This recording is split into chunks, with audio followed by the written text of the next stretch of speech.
معزز سامعین، اللہ تعالیٰ نے حضرت آدم علیہ السلام اور حضرت حوا علیہ السلام کو جنت میں کس درخت سے منع فرمایا،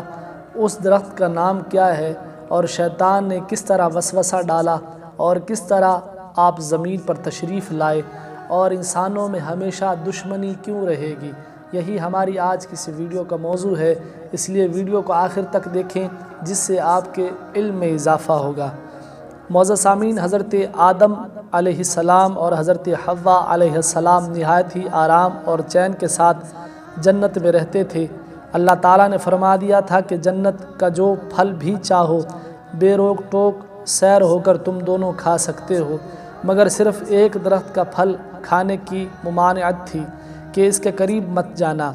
وہ درخت گیہوں تھا یا انگور وغیرہ تھا، چنانچہ دونوں نے اس درخت سے مدت دراز تک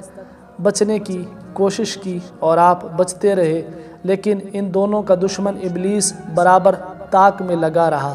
آخر اس نے ایک دن اپنا وسوسہ ڈال ہی دیا اور قسم کھا کر کہنے لگا کہ میں تم دونوں کا خیر خواہ ہوں، اور اللہ تعالیٰ نے جس درخت سے تم دونوں کو منع کر دیا ہے وہ شجرۃ الخلد ہے، یعنی جو اس درخت کا پھل کھائے گا وہ کبھی جنت سے نہیں نکالا جائے گا۔ پہلے حضرت حوا علیہ السلام اس شیطانی وسوسے کا شکار ہو گئیں اور انہوں نے حضرت آدم علیہ السلام کو بھی اس پر راضی کر لیا، اور وہ اچانک غیر ارادی طور پر اس درخت کا پھل کھا گئے۔ حضرت آدم علیہ السلام نے اپنے اجتہاد سے یہ سمجھ لیا تھا کہ اللہ تعالیٰ نے یہ جو فرمایا ہے لا تقربا ھذہ الشجرۃ، اس کی نہیں تنزیہی ہے اور واقعی ہرگز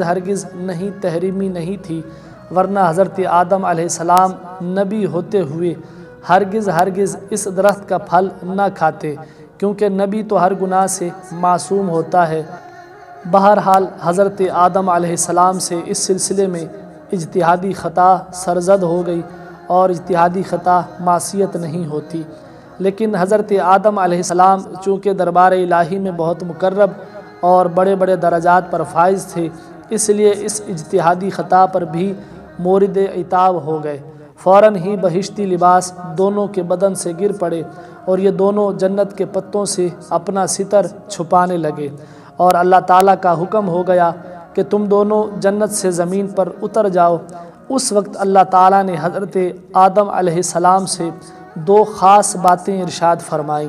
ایک تو یہ کہ تمہاری اولاد میں بعض کا دشمن ہوگا کہ ہمیشہ آپس میں انسانوں کی دشمنی چلتی رہے گی۔ دوسری یہ کہ عمر بھر تم دونوں کو زمین میں ٹھہرنا ہے، پھر اس کے بعد ہماری ہی طرف لوٹ کر آنا ہے۔ چنانچہ قرآن مجید فرقان حمید میں اللہ تعالیٰ نے اس واقعے کا ذکر فرمایا ہے، پارہ نمبر 1 سورہ بقرہ کی آیت نمبر 36، جس کا ترجمہ یہ ہے، تو شیطان نے جنت سے انہیں لغزش دی اور جہاں رہتے تھے وہاں سے انہیں الگ کر دیا، اور ہم نے فرمایا نیچے اترو، آپس میں ایک تمہارا دوسرے کا دشمن، اور تمہیں ایک وقت تک زمین میں ٹھہرنا اور برتنا ہے۔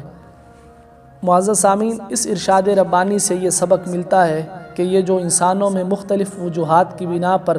عداوتیں اور دشمنیاں چل رہی ہیں یہ کبھی ختم ہونے والی نہیں۔ لاکھ کوشش کرو کہ دنیا میں لوگوں کے درمیان عداوت اور دشمنی کا خاتمہ ہو جائے، مگر چونکہ یہ اللہ تعالیٰ کے حکم کے باعث ہے، اس لیے یہ عداوتیں کبھی ہرگز ختم نہ ہوں گی۔ کبھی ایک ملک دوسرے ملک کا دشمن ہوگا، کبھی مزدور اور سرمایہ دار میں دشمنی رہے گی، کبھی امیر اور غریب کی عداوت زور پکڑے گی، کبھی مذہبی اور لسانی دشمنی رنگ لائے گی، کبھی تہذیب و تمدن کے باہمی ٹکراؤ کی دشمنی ابھرے گی، کبھی ایمانداروں اور بے ایمانوں کی عداوت رنگ دکھائے گی۔ الغرض دنیا میں انسانوں کی آپس میں عداوت اور دشمنی کا بازار ہمیشہ گرم ہی رہے گا، اس لیے لوگوں کو اس سے رنجیدہ اور کبیدہ خاطر ہونے کی کوئی ضرورت ہی نہیں ہے، اور نہ ہی اس عداوت اور دشمنی کو ختم کرنے کی تدبیروں پر غور و خوض کر کے پریشان ہونے سے کوئی فائدہ ہے،